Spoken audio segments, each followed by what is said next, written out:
নমস্কাৰ ভিউয়াৰ্স, আমাৰ চেনেল সিষ্টাৰ্ছ কিটচেনলৈ আপোনালোকক স্বাগতম। এই বৰষুণৰ দিনত একাপ গৰম চাহৰ লগত গৰম গৰম চপৰ আমেজেই সুকীয়া নহয় জানো? সেইকাৰণে আমি দুই ধৰণৰ চপৰ ৰেচিপি আপোনালোকৰ আগত আজি আগবঢ়াম। সেয়া হৈছে ভেজ চপ আৰু আনটো হৈছে নন ভেজ চপ বা ডেভিলছ এগ। তাৰ কাৰণে প্ৰথমে মধ্যমীয়া আকাৰৰ 4-5টামান আলু সিজাই ল'ব আৰু তাক খুব কোমলকৈ পিটিকি ল'ব। একেবাৰে মিহি হোৱাকৈ পিটিকিব লাগিব যাতে তাত কোনো ধৰণৰ গোটা অংশ নাথাকে। এতিয়া এই পিটিকি লোৱা আলুত আপুনি সৰুকৈ কাটি লোৱা পিঁয়াজ দি দিব আৰু কেঁচা ধনিয়া আৰু কেঁচা জলকীয়া কুটি লোৱা তাত মিহলাই দিব। এতিয়া 4-5খনমান ব্ৰেড সৰু সৰুকৈ টুকুৰা কৰি মিক্সিৰ বাতিটোত দি কেনে তাক গুড়ি কৰি ল'ব। এই গুড়ি কৰা ব্ৰেডখিনি আলুৰ মিশ্ৰণত আধাখিনি দি দিব আৰু তাত জলকীয়া গুড়ি, হালধি গুড়ি, জিৰা গুড়ি আৰু গৰম মছলা গুড়ি আটাইখিনিয়ে আধা আধা চামুচকৈ দি দিব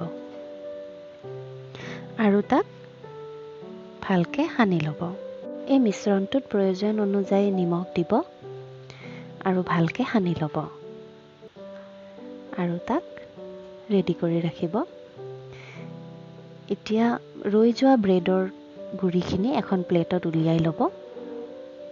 এতিয়া আমি প্ৰথমতে ভেজ চপৰ ষ্টাফিং বনাম। তাৰ বাবে এটা কেৰাহীত তেল গৰম কৰি ল'ব আৰু কেইটামান বাদাম তাত দি দিব। বাদামখিনি অলপমান ভজা হ'লে তাত কুটি লোৱা জলকীয়া এটা আৰু পিঁয়াজ অলপ মিহিকৈ কুটি লোৱা তাত দি দিব আৰু কিছু সময় তাক ভালকৈ ভাজি ল'ব। এইখিনি অলপমান ভজা হ'লে তাত এচামুচ আদা নহৰুৰ পেষ্ট দি দিব আৰু তাক ভালকৈ অলপ টাইম ভাজি ল'ব। এতিয়া এচিকুট জলকীয়া গুড়ি, এচিকুট জিৰা গুড়ি আৰু এচিকুট হালধি গুড়ি দি তাক অলপমান আৰু ভাজি ল'ব। এতিয়া ভিজাই থোৱা শুকান মটৰ এবাটি দিব আৰু সিজাই কোমলাই লোৱা চয়াবিন আধা বাটি দি কেনে তাক ভালকৈ ভাজি ল'ব। এতিয়া তাত সোৱাদ অনুযায়ী নিমখ দিব আৰু গোটেইখিনি মিশ্ৰণ অলপ টাইম ভালকৈ ভাজি উঠাই ৰাখিব। এতিয়া এটা পাত্ৰত 3 চামুচ বেচন ল'ব আৰু 3 চামুচ ময়দা লৈ তাত প্ৰয়োজন সাপেক্ষে পানী দি কেনে এটা পাতলীয়া ঘোল বনাই ল'ব। তাত অলপমান নিমখ দিব আৰু প্ৰয়োজন সাপেক্ষে পানী দি এটা ঘোল বনাব। ঘোলটো বেছি আমাক ডাঠ নালাগে, এনেকুৱা ধৰণৰ এটা কনচিষ্টেঞ্চি আমাক দৰকাৰ। এতিয়া আলুৰ মিশ্ৰণটোৰ পৰা অলপ অলপকৈ হাতত লৈ হাতৰ তলুৱাৰ সহায়ত তাক বহল কৰি দিব আৰু মাজৰ অংশখিনিত এচামুচ ভাজি লোৱা ষ্টাফিং দি দিব আৰু চাৰিওপিনৰ পৰা তাক ভালকৈ বন্ধ কৰি ল'ব। বন্ধ কৰি দিওঁতে চাব যাতে কোনো ধৰণৰ ফটা অংশ নাথাকে, নহ'লে এই পিছত ভাজিব লওঁতে তেলত ফাটি যাব আৰু তাক এটা চপৰ আকৃতি দিব। এতিয়া এই চপটো ময়দা বেচনৰ ঘোলটোত ডুবাই কেনে ব্ৰেডৰ গুড়িত লেটিয়াই ল'ব।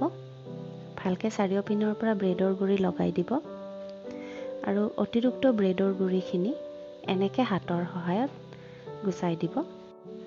দুই হাতেৰে জোকাৰি ল'লে ইয়াৰ অতিৰিক্ত অংশখিনি ধুনীয়াকৈ সৰি পৰিব আৰু এনেকৈ এটা এটাকৈ গোটেইখিনি চপ বনাই ৰেডি কৰি ল'ব।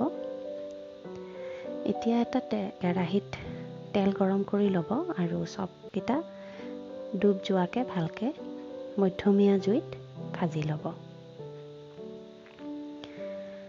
সকলো পিনৰ পৰা ধুনীয়া গল্ডেন এটা কালাৰ হোৱালৈকে, মচমচীয়া হোৱালৈকে তাক ভাজি ল'ব। এতিয়া আমি নন ভেজ চপ বা ডেভিলছ এগ বনাম। আমি আলুৰ মিশ্ৰণটো একেখিনিয়ে ব্যৱহাৰ কৰিব পাৰিম, মাত্ৰ ষ্টাফিং হিচাপে ইয়াত আমি বইল কণী দিব লাগিব, সিজোৱা কণী দিব পাৰোঁ।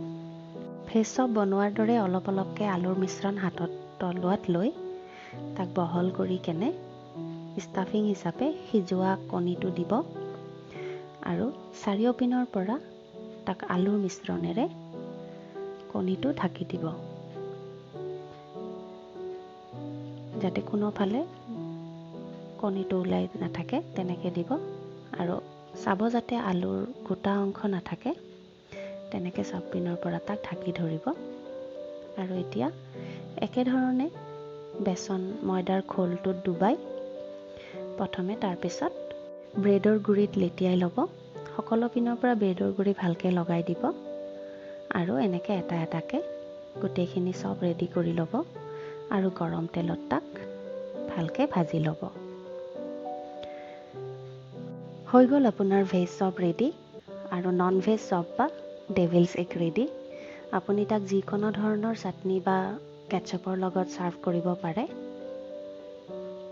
আপোনালোকক যদি আমাৰ ৰেচিপিটো ভাল লাগিছে তেনেহ'লে লাইক, কমেণ্ট, শ্বেয়াৰ কৰিব আৰু এনেকুৱা ধৰণৰ ৰেচিপি আগলৈ পাবলৈ আমাৰ চেনেলটো ছাবস্ক্ৰাইব কৰিব।